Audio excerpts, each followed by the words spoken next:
All right, so you had to find a political cartoon. All right, you had to find a political cartoon that detail about these neutrality acts. Okay, I'll explain these neutrality acts, and hopefully, which I didn't get to check yet, but hopefully you guys found something that pertains to the 1930s neutrality acts.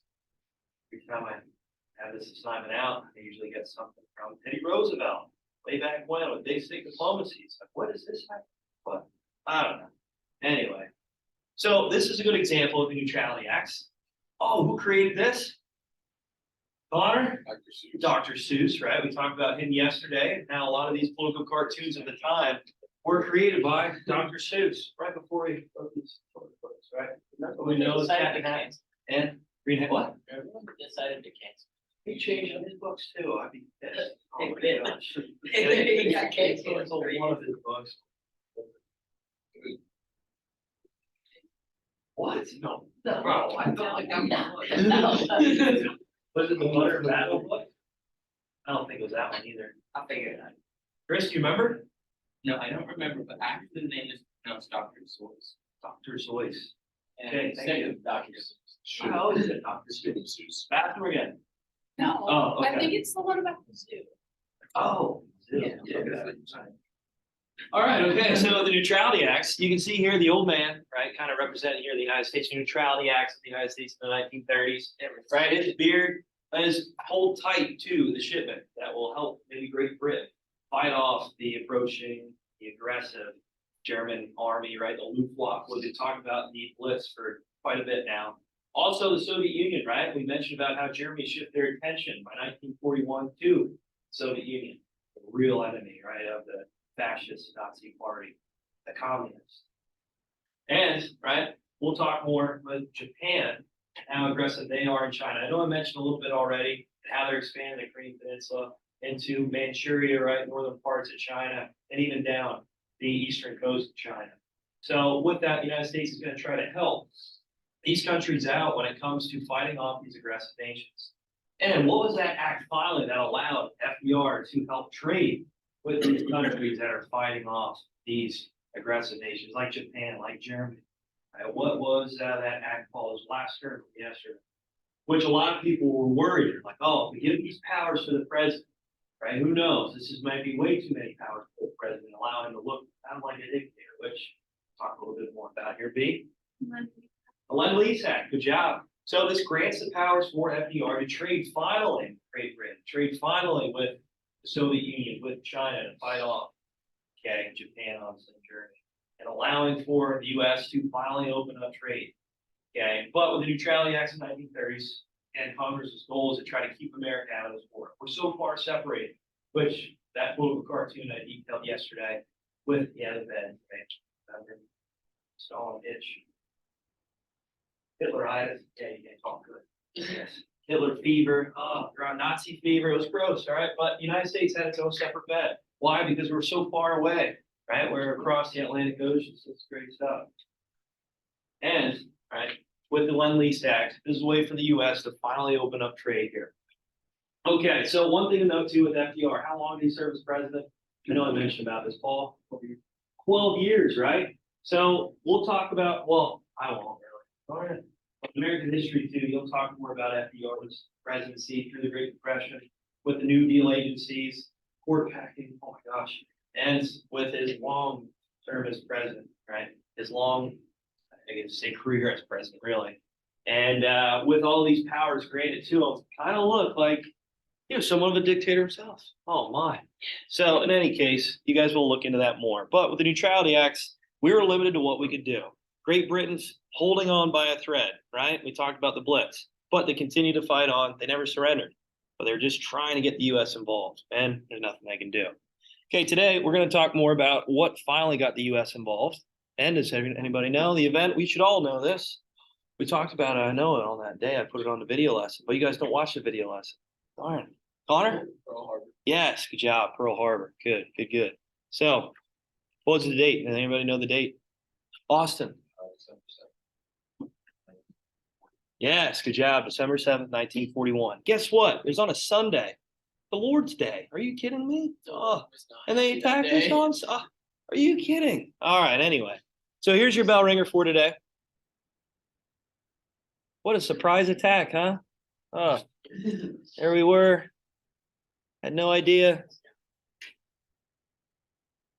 Okay. So yesterday we talked about these neutrality acts. We just went over them with that political cartoon, but I want to make sure you have your bell ringers, which you should have five. But two from last week, three from this week. You weren't here last week. Well, hopefully have them. There are video lessons out there. Like subscribe. All right, so you should have five. How about towards the end of class, I'll come around and check. Does that work? Okay, great. Just don't let me forget. Don't let me forget. Not everybody knows. What I say? Don't tell us that. Yeah. You and your sweatshirt now. Yeah. I'm strong. Yeah. Oh. It's crazy. Bruce dudes. That's Noah. That could turn around. Oh. What? All right. All right, so I'll check these in towards the end of class, so we can keep moving. So we'll talk about Pearl Harbor today. I was thinking about assigning these perspectives to Pearl Harbor for you over Easter break, but I guess I'll save it when we come back. Oh yeah, Connor's like, yeah, I'm just doing the homework right now. Actually, so this is great. This is awesome. He was. Yeah. I know a lot of people are going through hard times. But you guys didn't smash. Worst thing anybody did.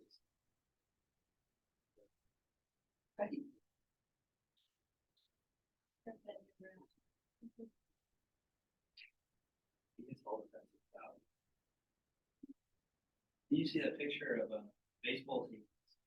Oh, that was hilarious. They did Jordan so tiny in the bottom left. You tell them that? No, I didn't know. You should have. It's funny.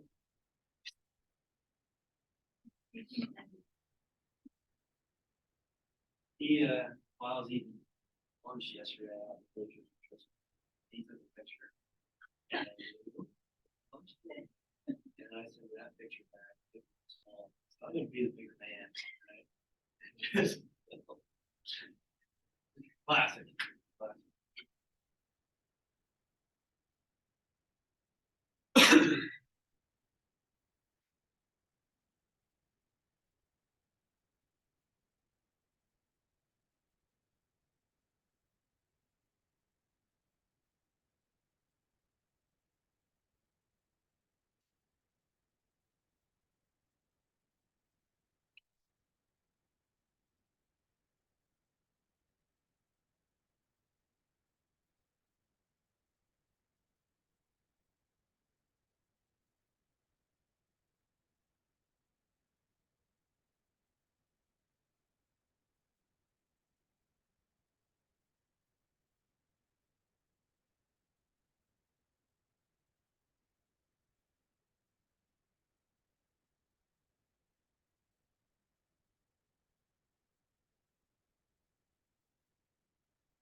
Bless you.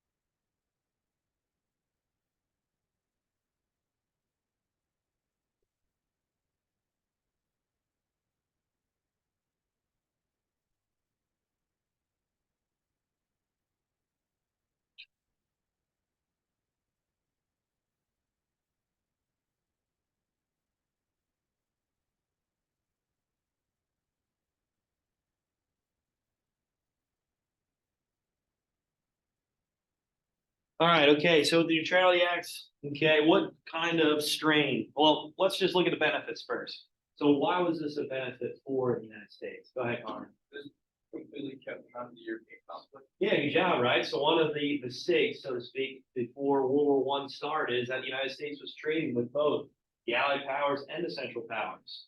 Okay, so a way to try to keep the U.S. out of this war, this next war here coming up, World War II, is to try to eliminate any real reason, right, why the United States would join and how it could join, and that's to make sure that there's no trade between the United States and these countries at war.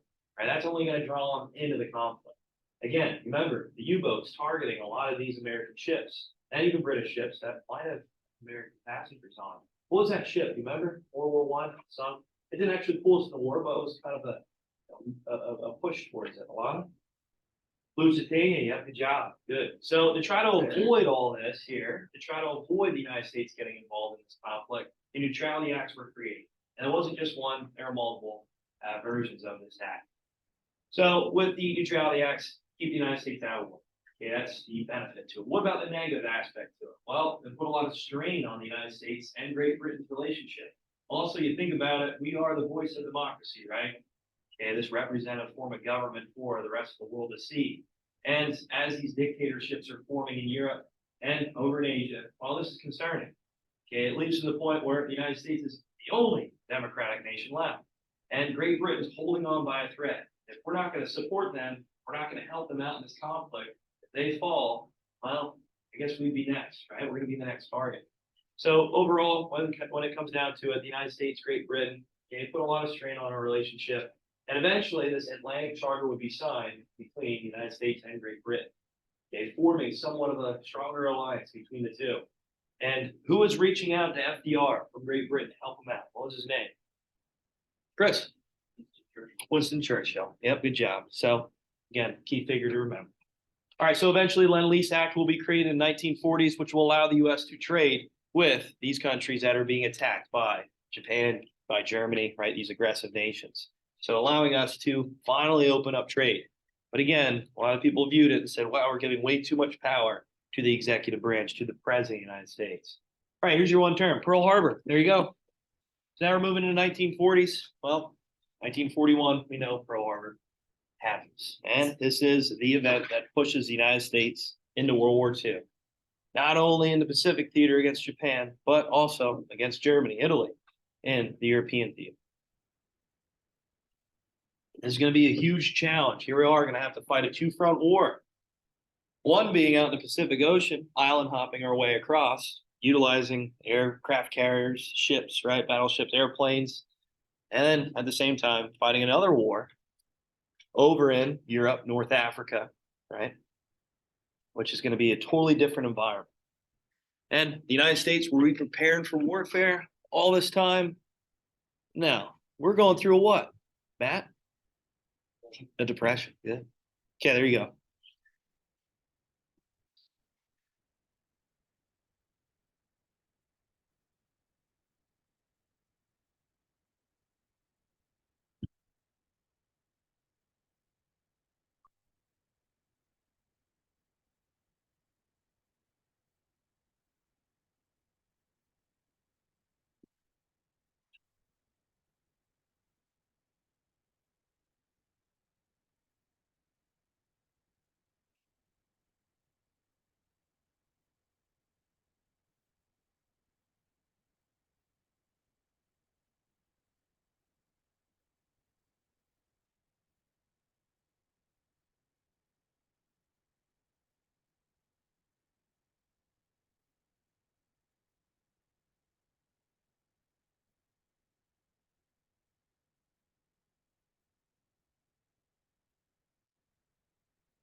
All right, so Pearl Harbor, when did it happen again? Austin, you said it. Good job. December 7th, 1941. Good. So, attack on American soil. So, for so long, okay, we had these natural means of defense with the oceans that separate us from Europe, okay, from Asia. And now all of a sudden, with this industrial age, which we talked about, the world doesn't seem so large anymore, right? And this attack at Pearl Harbor, right, which was territory at the time. Yeah, I know. Why is way out here in the Pacific Ocean? You look at the United States, there's still some distance from it. But again, being a territory, being a strong military base for the United States, and having this military presence, this was an attack on American soil, right? Where 2,500 people died in this event, American soldiers. So this was a surprise attack. This was a a surprise attack, right? A stab in the back, which we didn't really expect. But in any case, for Pearl Harbor, right, on December 7th, 1941. Okay, Japan launches this attack on a Sunday, right? Oh my gosh, I can't believe on a Sunday. And with this attack here, this is the ultimate event that pushes the United States into the war, into the conflict. Okay, yeah, we've been talking about the Neutrality Acts, how we're trying to stay out of it for so long. And yeah, we have the Atlantic Ocean, Pacific Ocean separating us from a lot of this hostility around the world. But with this attack, this is drawing us in. Again, the Lend-Lease Act, the Selective Service Act, okay, yeah, we were trying to build ourselves up for World War II. Okay, we knew eventually it might be inevitable. It's going to happen sooner or later. And yeah, there's a lot of conspiracy theories out there where maybe we try to bait your hand in to attack us. But in any case, let's just try to keep them aside. With Pearl Harbor, again, happening on a Sunday morning. Okay, and well, all sailors, all men out there, young men. I don't take the money out of it's big things, so it's just big. But anyway, on a Saturday night, what do you think the people are doing? These young men are doing going out partying, right? Having a good time. Okay. And then, right, all of a sudden on Sunday morning, they hear these planes flying over top. And at a military base, this isn't too typical. Right? You might think that this is a training exercise. You might think that these are your own planes flying in the air. But on a Sunday morning, it just seemed a little odd. And for a lot of the sailors, a lot of the troops here on this military base, they were shocked to realize that, wow, these planes are flying a lot lower than what they usually do for training exercises. They get on a Sunday, use and go out on these training exercises. So right away, this was a shock for many people. And yeah, there was word, thoughts, and murmurs about maybe this attack coming. Okay, but in any case, this was still a surprise attack. So on Sunday morning, they're woken up by these planes flying by, flying a lot lower than what they do in training exercises. And quickly, right, we found out that this wasn't any type of plan, strategy, or training exercise that the U.S. was conducting. The planes were flying so low that you can see the red spot, the red emblem, the symbol of the Japanese imperialistic, obviously, country on the plane. And these bombs flying in on many of these battleships, a lot of these, obviously the military bases at Pearl Harbor caused a lot of damage real quick. And obviously US soldiers still shocked about. So Japan sends 6 aircraft carriers. That's a lot, especially for this time. The United States only had about 3 at the time. And 360 airplanes, battleships, cruisers, submarines. Okay, they are all pretty much strategized for Pearl Harbor and to try to eliminate the whole Pacific fleet of the United States in one blow. Okay, one thing to note, though, there were no aircraft carriers at Pearl Harbor for the United States. And that's where the conspiracy theories come out. Why weren't they there? Where were they? Well, there's a weather, I guess poor weather caused for the aircraft carriers to move away from Pearl Harbor. It just so happens, right, on this day. And without the aircraft carriers, chances are, right, if they would have got destroyed at Pearl Harbor, who knows how long it would have took the United States to get back on its feet. And who knows how far Japan would have really stretched out in the Pacific Ocean if these aircraft carriers would have been eliminated. All right, one thing to note, these battleships, yeah, they're strong. They're something that obviously every Navy has. Okay, these frigates, these different types of destroyers. Okay, so it took a hard punch. But aircraft carriers today and the viewpoint of the U.S. Navy today is all about power projection. So how far you can actually get away from and display this power in far distances. So that's why it's looking right for these military strategies today now more than ever. is to look at these aircraft carriers, how far of a distance you can travel, and really pack a punch. Now with rockets, missiles, it's a lot different. But back then, still, a lot of these navies were revolved around these destroyers. And you kind of see the start of the use of aircraft carriers in the open water and dogfights out in the open water with these floating military bases as aircraft carriers. Was anybody ever at Pearl Harbor? Anybody ever visit? No? Okay. So there is a memorial today with the U.S. Arizona, okay, one of the ships that was sunk and still underwater today where you can actually visit. You can walk over top of it and actually see a little bit of the destruction of the battleship, which with the perspectives of primary resources, I'm going to have you guys read. Okay. One of them is, I don't know, kind of hits home, hits hard, right? He talks about the bubbles coming up from the surface. And I know this is in like the 1990s when he visited, but a man that actually fought a veteran, okay, at Pearl Harbor, he's like, oh, this is, he goes, the first thought he had in his mind was that these are the bubbles of the air pockets, right, of the people, the sailors that were still trapped underneath the battleship. And that really hit home. Obviously, that's not the case. They're kind of long gone since then, but right, for him, it just kind of put it in his mind that that was the reason for these bubbles coming up. But anyway, here's a look at the military base of Pearl Harbor. You can see the battleships all kind of focused around, right? Again, they're all kind of just sitting there. And for Japan, it was an easy target. Okay, as these ships were just stationary, they weren't out in the open water and allowed for Japan to really take out a lot of destruction. Okay, leave a lot of destruction. So the U.S. lost about 2,500 sailors. Okay, so when you look at this attack on American soil, this is really one of the first ones. Yeah, you can talk about, I don't know, the Revolutionary War, right? Obviously, at the start of the independence. And then you can look at the War of 1812, right? An attack on American soil. Civil War, obviously, we're fighting ourselves there. But when you look at a foreign enemy here, this is really one of the first attacks. Okay, the first attacks on American soil, where it just shocked the whole public of America and all the civilians, the citizens. And it was a huge, huge shock. So with that, again, it shows that we aren't too far away from our enemies. Our enemies are closing in. And for Japan in the Pacific, and you look at Germany over in Europe, right? Great Britain's still holding on by a thread, but they're not much of a threat. And at the same time, Germany could easily attack us right across the Atlantic Ocean. So again, when you're looking at the war and you're looking at these aggressive nations, we aren't too far away. So with Pearl Harbor, we had to join. There's no other ifs, ands, or buts about it. Okay, and we're quickly going to have to shift this peacetime economy that was going through a Great Depression, okay, and boom it towards warfare. One, fighting out in the Pacific Ocean, where you're island hopping, using battleships, using aircraft carriers, fighting in the open air, and at the same time, fight Germany over in Europe, where it's mostly on the ground, North Africa and Europe. So we're going to have a full plate, so to speak, right? When it comes to actually utilizing and forcing this challenge here, when it comes to fighting in two different environments. And we talked about it. Any other country like Germany, we mentioned in World War I, if you're fighting a two-front war, it's going to be very difficult to try to accomplish, especially here in two different environments and two different opponents that, again, their militaries are totally different when you think about it.